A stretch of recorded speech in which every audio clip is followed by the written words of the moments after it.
សូមជម្រាបសួរលោកគ្រូទាំងអស់គ្នាជាទីគោរពបាទជួបគ្នាសាជាថ្មីម្ដងទៀតហើយខ្ញុំបាទឈ្មោះឈួតរវីជាគ្រូបង្រៀនមកពីវិទ្យាល័យព្រះស៊ីសុវត្ថិក្នុងកម្មវិធីសាលារៀនជំនាន់ថ្មីសម្រាប់ក្នុងថ្ងៃនេះខ្ញុំបាទសូមធ្វើការចែករំលែកពាក់ព័ន្ធទៅនឹងការប្រើប្រាស់កម្មវិធី Kahoot បាទដែលជាកម្មវិធីមួយសំខាន់មែនទែនពាក់ព័ន្ធទៅនឹងជំនួយក្នុងការបង្រៀននិងរៀនរបស់លោកគ្រូទាំងអស់គ្នាលោកគ្រូទាំងអស់គ្នាធ្លាប់លើធ្លាប់អនុវត្តកម្មវិធីនេះដែរទេបាទចឹងដើម្បីប្រើប្រាស់កម្មវិធីនេះបានតើជាត្រូវធ្វើដូចម៉េចខ្លះហើយថាកម្មវិធី Kahoot នេះបានផ្ដល់អត្ថប្រយោជន៍ដូចម៉េចខ្លះសម្រាប់ដល់ការបង្រៀននិងរៀនរបស់លោកគ្រូបាទអញ្ចឹងសំដៅថារបៀបនៃការប្រើប្រាស់ក៏ដូចជាការផ្ដល់អត្ថប្រយោជន៍របស់វា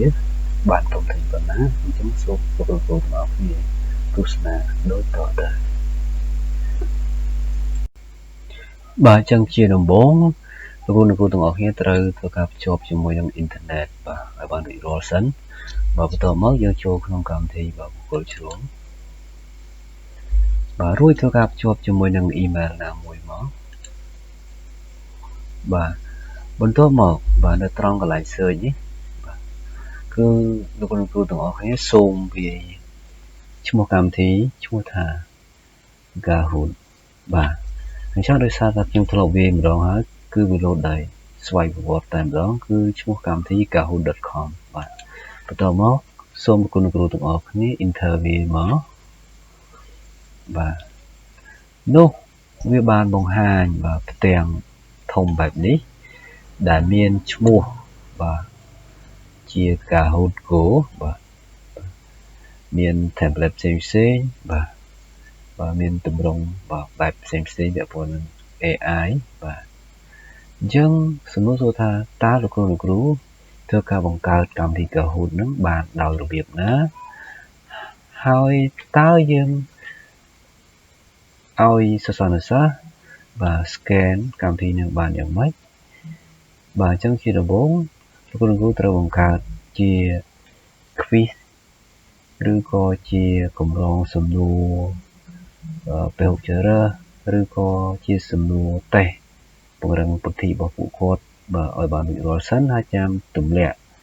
ជា link ឬក៏ QR code ទៅដល់សិស្សានុសិស្សដើម្បីឲ្យពួកគាត់ចូលលេងកម្មវិធីហ្នឹងបាទអញ្ចឹងខ្ញុំសូមបង្ហាញជាដំណាក់កាលដំបូងសិនគឺពាក់ព័ន្ធទៅនឹងការបង្កើតបាទជាតេស្តជា quiz ទៅតាមខ្លឹមសារមេរៀននៅក្នុងកម្មវិធីនេះតែម្ដងបាទអញ្ចឹងប្រសិនបើលោកគ្រូមិនទាន់បានភ្ជាប់ជាមួយនឹងបាទ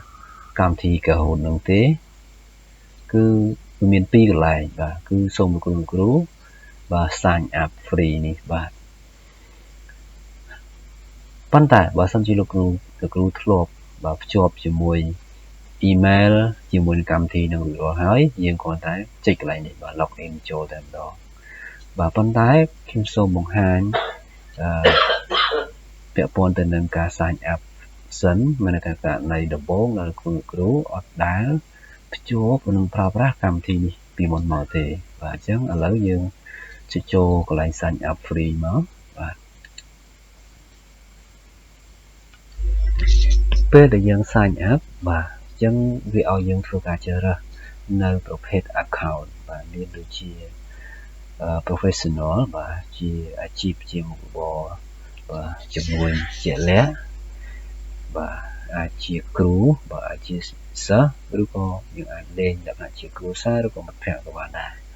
បាទអញ្ចឹងដោយសារតែការបង្ហាញរបស់ខ្ញុំបាទគឺពាក់ព័ន្ធទៅនឹងបាទអាជីពជាគ្រូបង្រៀនអញ្ចឹងយើងចុចចូលកន្លែង teacher មកបាទរួចហើយយើងធ្វើការពណ៌នាពាក់ព័ន្ធទៅនឹងកន្លែងដែលយើងធ្វើការបាទអាចជាសាលាអាចជាកម្រិតការប្រកបដោយខ្ពស់បាទឬក៏ជា business បាទអាជីវកម្មជាចំនួនជាដើមទៅបាទអញ្ចឹងឥឡូវខ្ញុំសូមធ្វើការselect ពាក់ព័ន្ធនឹង school ចុះបាទពេលដែលយើងធ្វើការ select ពាក់ព័ន្ធនឹងកន្លែងដែលយើងធ្វើការបាទហើយដល់យើងចង់ប្រើប្រាស់កម្មវិធីនេះចូលមកដល់ដំណាក់កាលនេះបាទវា ឲ្យយើងបង្កើតគណនីបាទ create an account ចឹងកន្លែងនេះលោកគ្រូអាចធ្វើការបាទវាយបញ្ចូល email របស់លោកគ្រូបាទចូលនេះតែម្ដងបាទអញ្ចឹងដោយសារតែខ្ញុំបានធ្វើការភ្ជាប់ជាមួយ email រួចរាល់អញ្ចឹងឥឡូវខ្ញុំសូមធ្វើការ connect បាទជាមួយ email របស់ខ្ញុំតែម្ដងប៉ុន្តែបើកាលណាលោកគ្រូអត់ទាន់បាន connect ជាមួយ email ទេសូមវា email របស់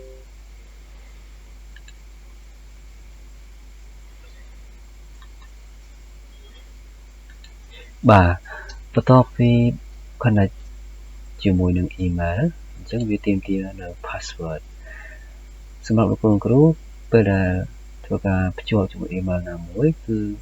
យើងវាយ password email របស់យើងមកបាទប៉ុន្តែដោយសារតែខ្ញុំធ្លាប់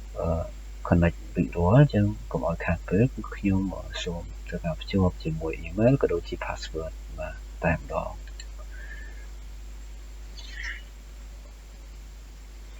បាទscroll ចុះក្រោមគឺវាអាចឲ្យយើងធ្វើការភ្ជាប់ជាមួយនឹង email ដោយអូតូតែម្ដងក៏បានដែរបាទវាលឿនជាងដែលយើងវាយ email ហើយនឹងធ្វើការបញ្ចូល password បាទអញ្ចឹងជំរើសទី2នេះបាទយើងធ្វើការបន្តនៃការភ្ជាប់ជាមួយនឹង Google បាទជាប់ email យើងតែម្ដងអញ្ចឹងឥឡូវខ្ញុំសូមចុចបាទកន្លែងនេះបាទ continue with Google បាទរួចហើយយើងធ្វើការជ្រើសរើសបាទភ្ជាប់ជាមួយ email ណាមួយមកអញ្ចឹងឥឡូវខ្ញុំសូមតាមភ្ជាប់ជាមួយ email នេះចុះបាទ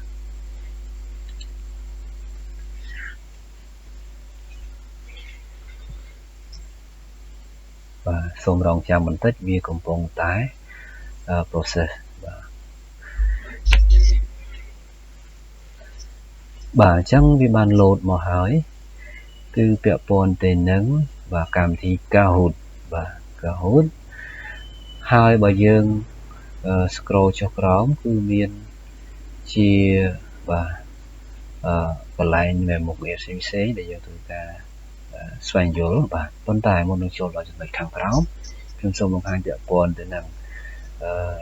របាលខាងស្ដាំបាទនេះកន្លែងនេះគេឲ្យឈ្មោះថា create មានន័យថាយើងចង់បង្កើតជាgame Kahoot ថ្មីបាទគឺយើងចុចកន្លែងហ្នឹងមកបាទ create ណាបាទរួចហើយយើងធ្វើការជ្រើសរើសបាទអញ្ចឹងបើយើងចង់បង្កើតជា game Kahoot ជាប្រភេទតេស្តខ្លីៗគឺចុចកន្លែងនេះមកបាទបើជាប្រភេទ story បាទសាច់រឿងគឺចូលនេះមកបាទអញ្ចឹងឥឡូវខ្ញុំសូមបង្ហាញពាក់ព័ន្ធនឹងការបង្កើតបាទជាតេស្តបាទខ្លីៗចុះគឺក្នុង Kahoot បាទផ្នែកខាងលើនេះចុះនោះវា load បាទបង្ហាញបន្តបាទចេញជាបាទតម្រងបែបនេះឲ្យយើងអញ្ចឹងសម្រាប់កន្លែងនេះមានន័យថាវាទាមទារបាទកន្លែងផ្កាយនេះមានទាមទារយើងបង់លុយអញ្ចឹងវាអាចមានការបំលែងពី PGS ជា Kahoot បាទឬក៏កន្លែងនេះមានន័យថាវា generator បាទ Kahoot បាទជាតម្រង AI ប៉ុន្តែខ្ញុំសូមបង្ហាញពាក់ព័ន្ធទៅនឹងបាទតម្រង Kahoot បាទ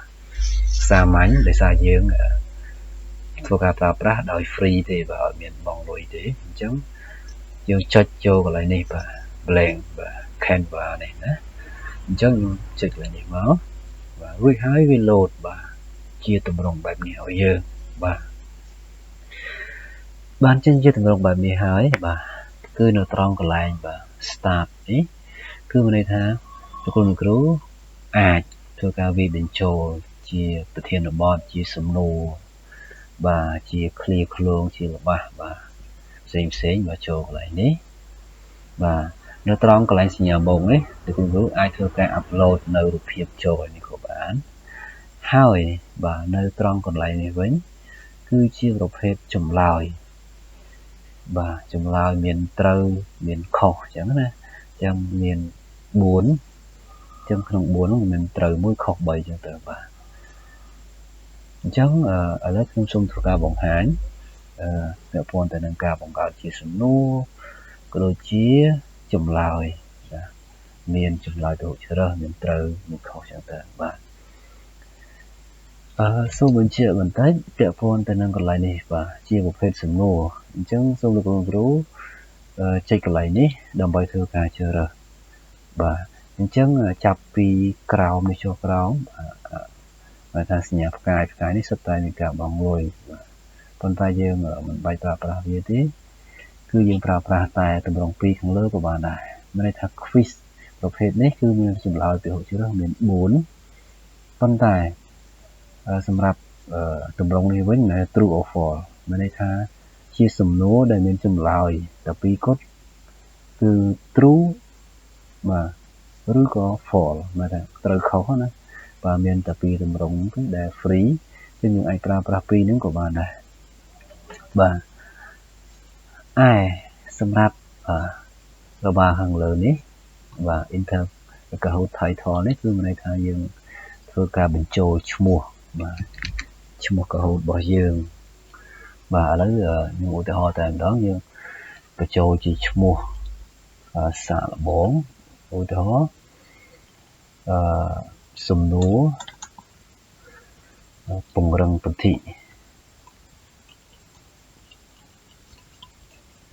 បាទវប្បធម៌ទូទៅឧទាហរណ៍អញ្ចឹង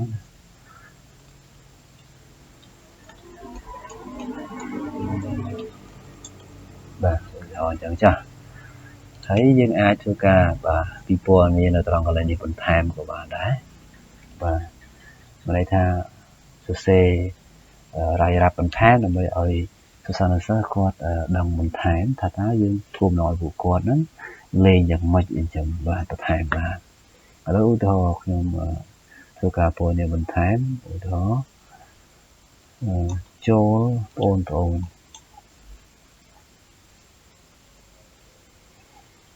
បាទឆ្លើយសំណួរ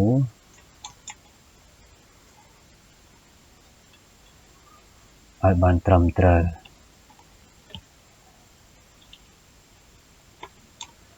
បាទនិងជ្រើសរើសចម្លើយ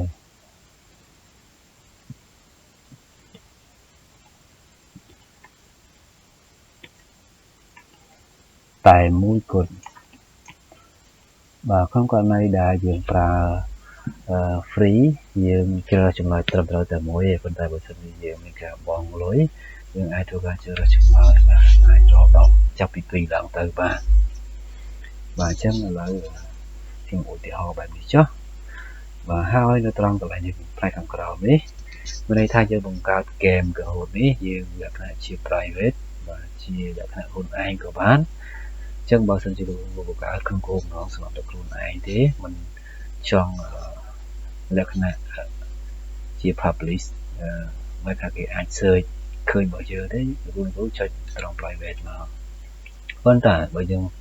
បង្កើតក្នុងន័យចែកលេខជាសាធារណៈអញ្ចឹងសូមលោកគ្រូចុចកន្លែង public បាទហើយយើងដានមកបាទដានមកមកតែ save ហើយយើងអាច save ត្រង់ folder save នៅក្នុង library របស់យើងក៏បានដែរបាទយើងដានទៅជាការស្រេចបាទ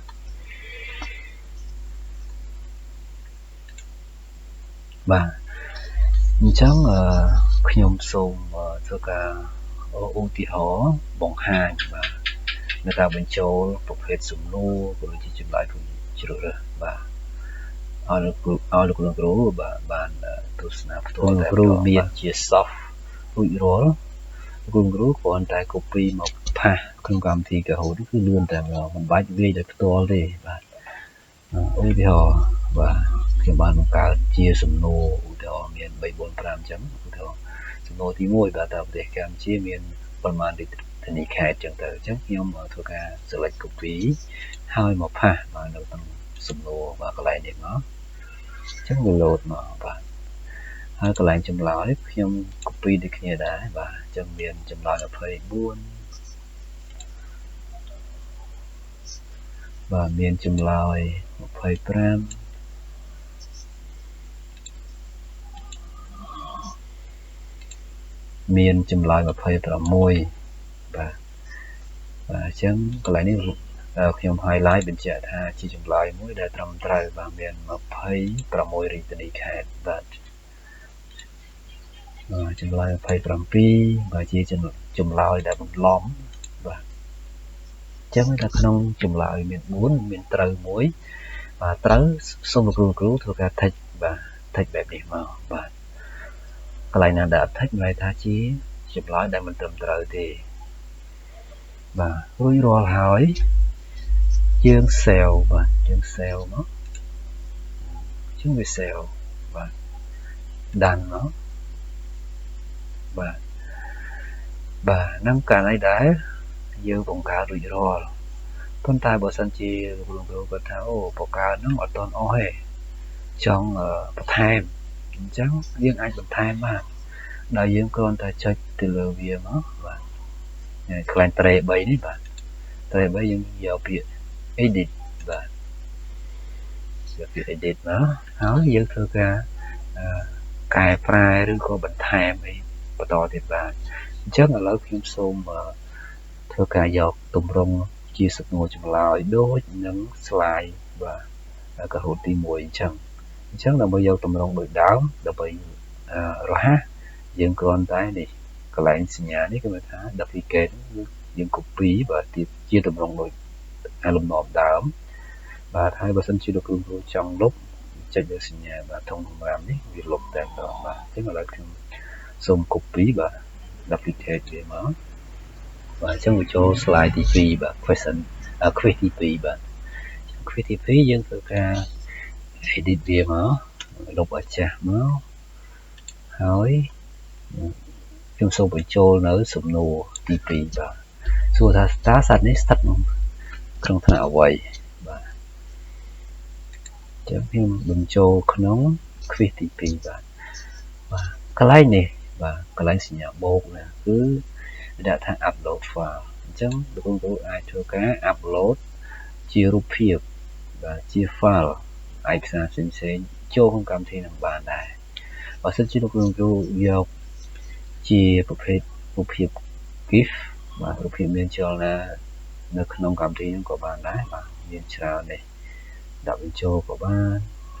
បាទជាលក្ខណៈ sticker បាទ sticker ក៏មានដែរមានច្រើនហើយអាចធ្វើការយកបាទមួយណាបញ្ចូលក៏បានបាទអាចធ្វើការ link ភ្ជាប់វីដេអូ YouTube ក៏បានដែរបាទចុចកន្លែងវីដេអូនឹងតែម្ដងបាទចង់ជាការភ្ជាប់ជាមួយនឹង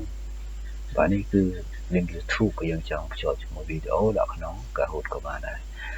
នៅត្រង់កន្លែង audio អញ្ចឹងន័យថាលោកគ្រូអាចធ្វើការបញ្ចូលជា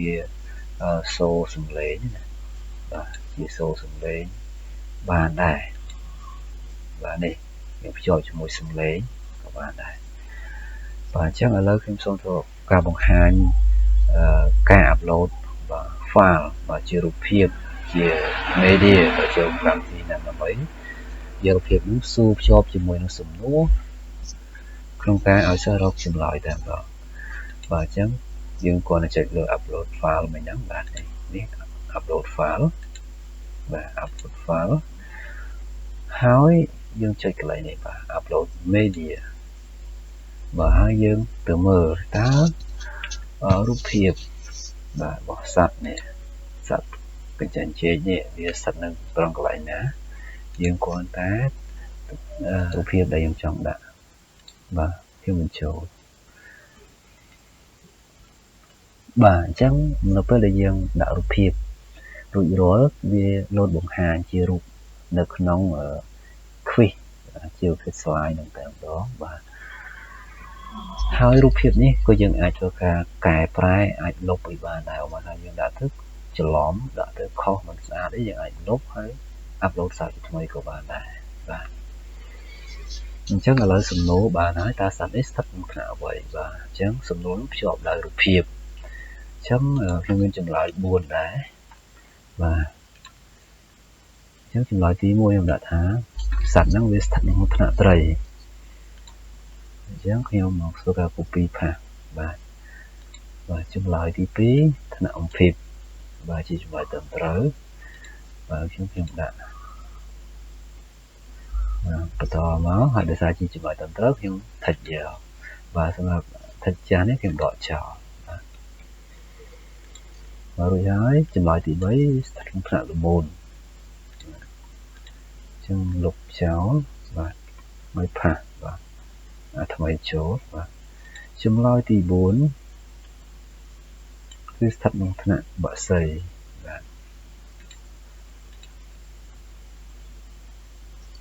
បាទអញ្ចឹងយើងសង្កេតឃើញថាមានចម្លើយถูกជ្រើសមាន4បាទមានត្រូវ1ខុស3បាទរួចហើយខ្ញុំធ្វើការ duplicate បន្តដើម្បីបង្កើតសំណួរថ្មីមួយទៀតបាទអញ្ចឹងសំ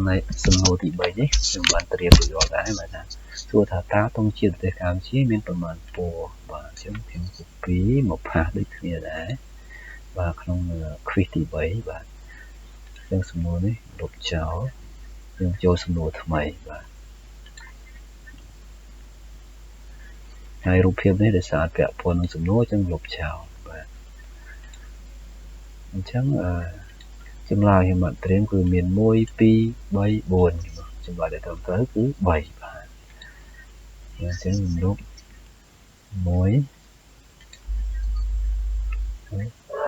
2 3ជាចម្លើយត្រឹមត្រូវខ្ញុំដកអាមុនចោលបាទចម្លើយមួយទៀតគឺ4បាទអញ្ចឹងមកថាតើទង់ជាតិប្រទេសកម្ពុជាមានប្រមាណពណ៌ចម្លើយត្រូវគឺមាន3ពណ៌នេះបាទ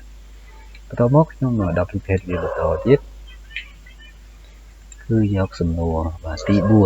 4តើត្រីដកដង្ហើមតាមអ្វីបាទជាខ្ញុំលុបបាទទៅក្នុងសំណួរចាស់ចោលខ្ញុំបញ្ចូលសំណួរថ្មីបាទហើយកន្លែងនេះបើលោកគ្រូចង់បញ្ចូលជារូបភាពដាក់រូបភាពត្រីអីក៏បានដែរប៉ុន្តែខ្ញុំអត់ទេខ្ញុំបង្ហាញរូបភាពslide មុនហើយបាទ quiz មុនហើយខ្ញុំមិនបាច់ទេអញ្ចឹងខ្ញុំយកចម្លើយមាន4មាន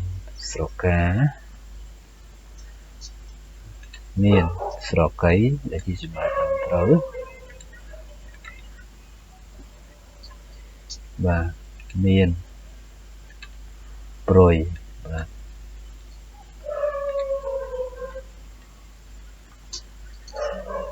មាន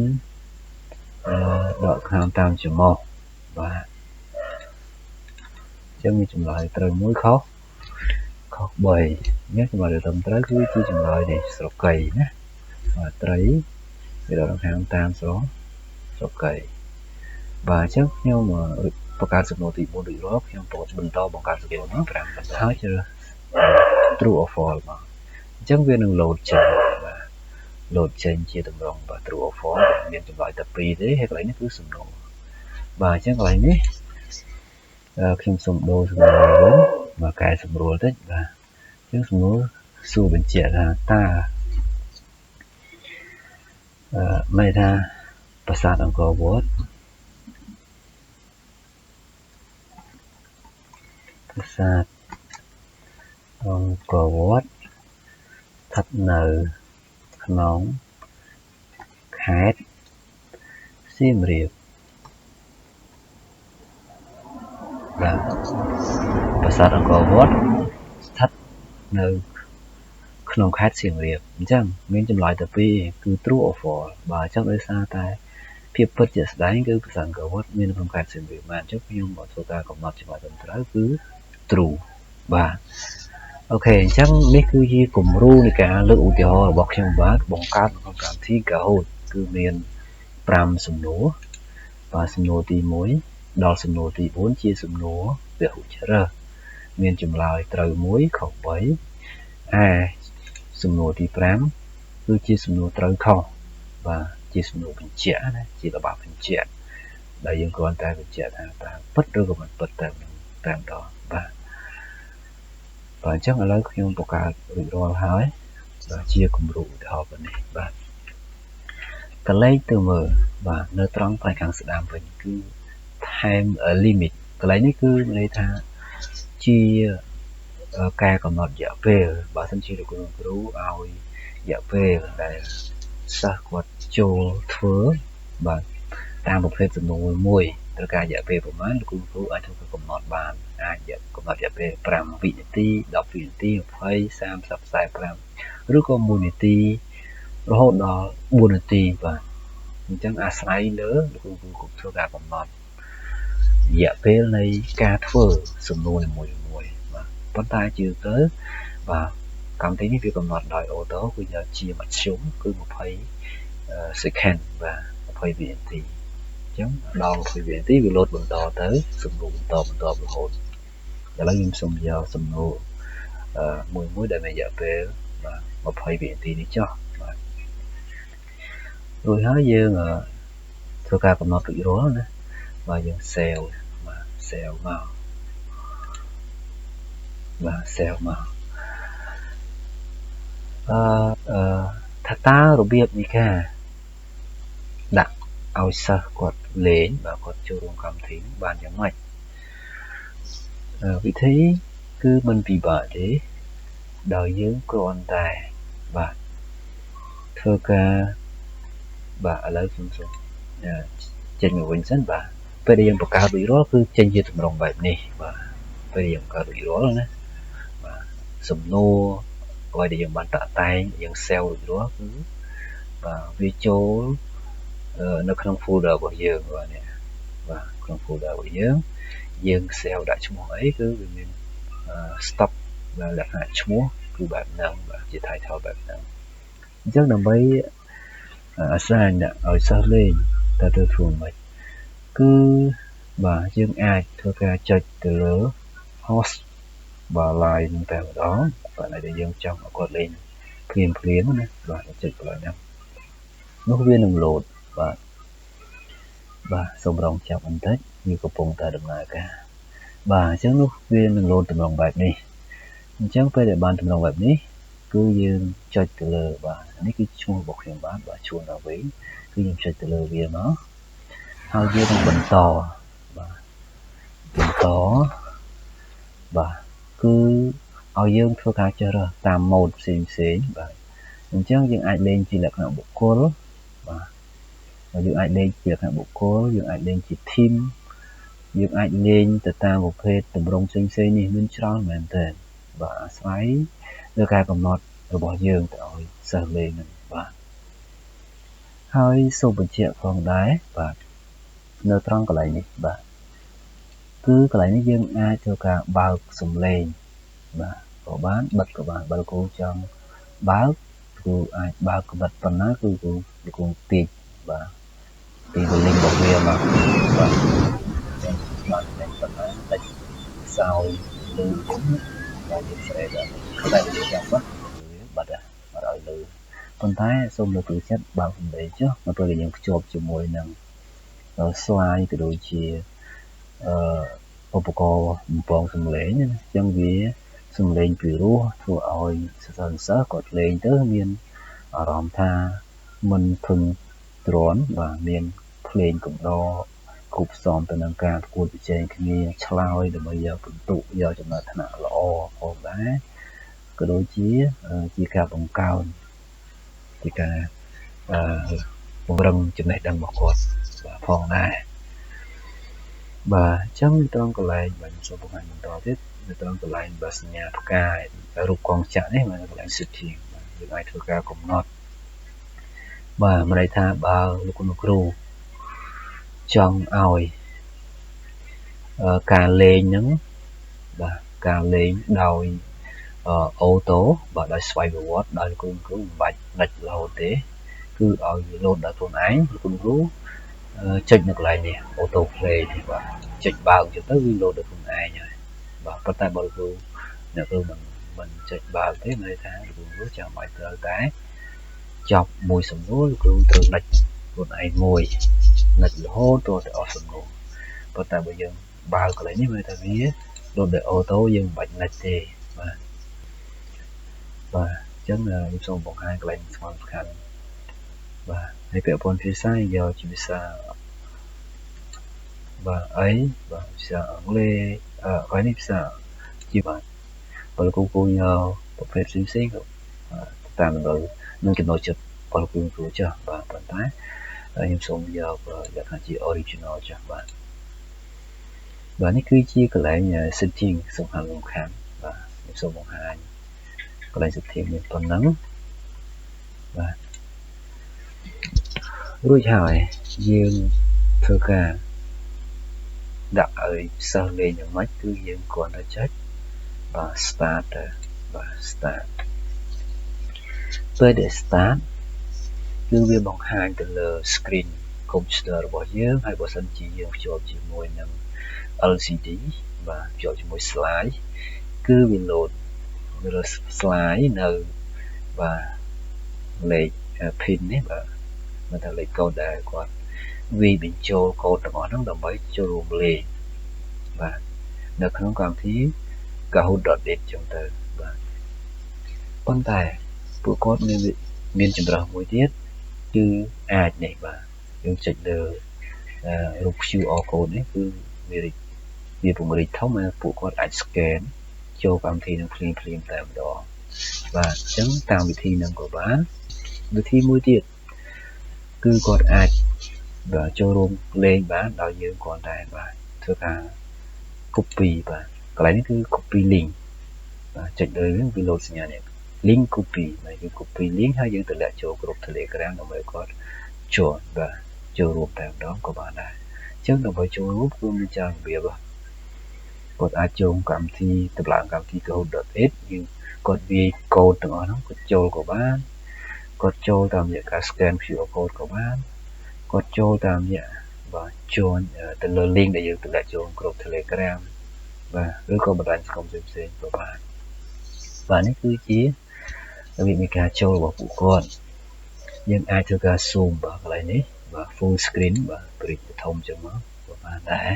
នៅពេលដែលពួកគាត់ចូលគឺចូលម្នាក់វា load ម្នាក់ចូល2នាក់ load 2នាក់បាទគឺកន្លែងនេះបាទពេលចូលរួចរាល់យើងធ្វើការ start ទៅបាទចុច start មានអ្នកចូលទៅយើងអាចចុច start បន្តទៅមុខបាទបើអត់មានអ្នកចូលក៏មិនអាចចុច start បានទេបាទអញ្ចឹងវាត្រូវតែមានអ្នកចូលបាទហើយពេលដែលចូលគឺវា load បង្ហាញទៅលើ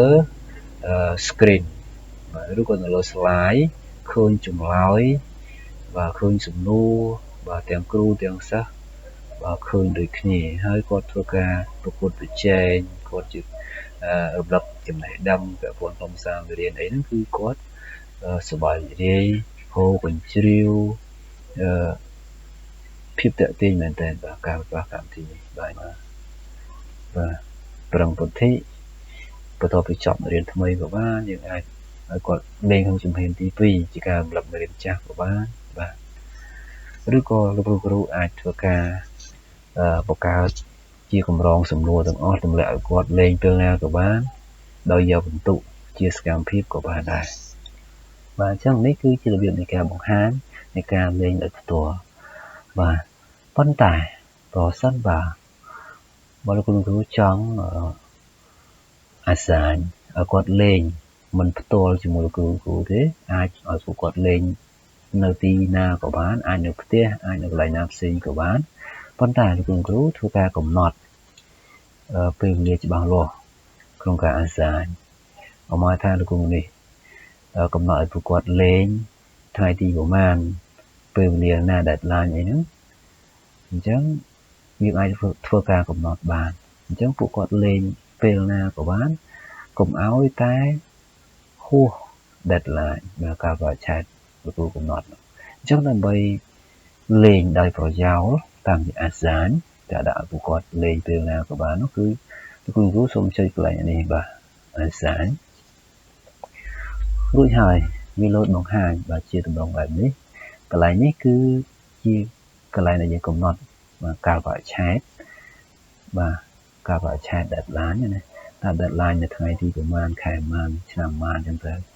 ម៉ោងប្រហែលបាទកន្លែងនេះកំណត់ទៅយើងអាចធ្វើការកំណត់ទៅកាលបរិច្ឆេទបាទពេលណាអញ្ចឹងទៅបាទរួចហើយលោកគ្រូកំណត់រួចរាល់ហើយបាទ create មកបាទ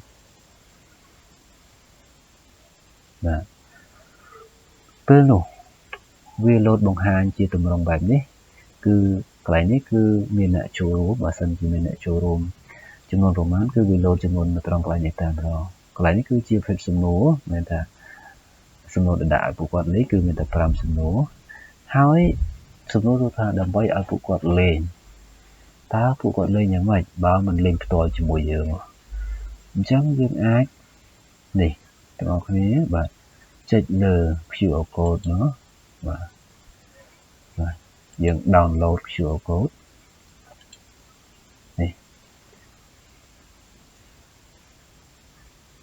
នេះ QR code ដែលវាលោតចេញមកយើងយក QR code នេះទៅតម្លាក់ចូលក្នុងក្រុម Telegram ដើម្បីឲ្យពួកគាត់ scan ចូលទៅបាទចូលលេងអញ្ចឹងចូលលេងពេលណាក៏បានបាទទីកន្លែងណាក៏បានប៉ុន្តែកុំឲ្យបាទហួស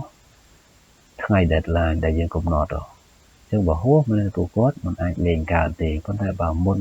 ថ្ងៃ deadline ដែលយើងកំណត់នៅក្នុងកម្មវិធីហ្នឹងគាត់លេងពេលណាក៏បានបាទលេងទីកន្លែងណាក៏បានបាទហើយពេលដែលយើងកំណត់ថ្ងៃ deadline ត្រឹមត្រូវហើយនៅពេលដែលថ្ងៃដែលយើងប្រមូលបាទយើងមើលបន្ទុកដាក់បន្ទុកទៅតាមចម្លើយពួកគាត់ត្រូវខុសបានប្រមាណហ្នឹងទៅបាទនេះគឺជារបៀបអាសាញដាក់ឲ្យគាត់លេងដោយប្រយោលបាទនៅផ្ទះឬក៏នៅណាអញ្ចឹងទៅបាទដោយមិនបាច់លោកគ្រូធ្វើការបញ្ជាកំណត់ឲ្យផ្ទាល់ជាមួយពួកគាត់ទេបាទអញ្ចឹងសម្រាប់ការបង្ហាញរបស់ខ្ញុំបាទពាក់ព័ន្ធនឹងការបង្កើតហ្គេម Kahoot ក៏ដូចជាការប្រើប្រាស់និងអត្ថប្រយោជន៍របស់វាបាទមានតែប៉ុណ្ណេះបាទអរគុណទៅដល់លោកគ្រូទាំងអស់គ្នាសម្រាប់ការយកចិត្តទុកដាក់ស្ដាប់និងទស្សនាវីដេអូនេះបាទសូមអរគុណសូមជម្រាបលា